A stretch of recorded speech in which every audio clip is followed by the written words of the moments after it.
Grand parc photovoltaïque de Wallonie, un parc totalement privé qui devrait permettre d'éviter la production de 1300 tonnes de CO2 chaque année.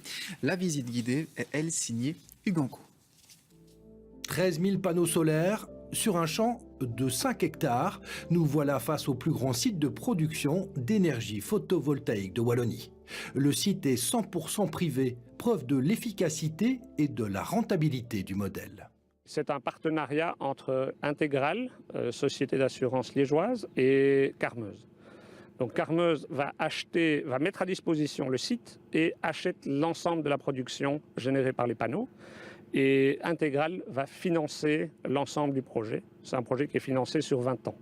Le site permettra de produire 20% de l'énergie nécessaire à ce site de production de Carmeuse, avec une belle économie à la clé, quelques 200 000 € par an.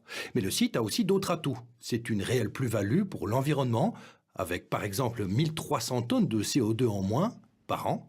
On pratiquera aussi le fauchage tardif et on y a installé des ruches. Il se fait que notre entreprise est située dans le parc naturel de la Burdinale. Il existe une charte paysagère, il y a un grand intérêt pour la protection du paysage qui est assez exceptionnel dans la région. Et les panneaux photovoltaïques sont nettement moins visibles et cadrent beaucoup mieux avec l'environnement et avec le paysage existant.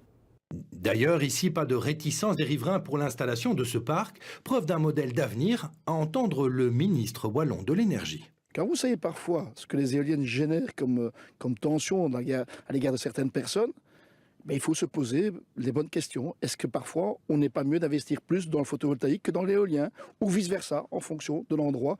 Mais ici, vous êtes aussi dans un parc naturel, donc je pense qu'il y a des choses qui se justifient encore plus. Un parc naturel avec de l'activité industrielle, preuve que les modèles ne sont pas forcément incompatibles.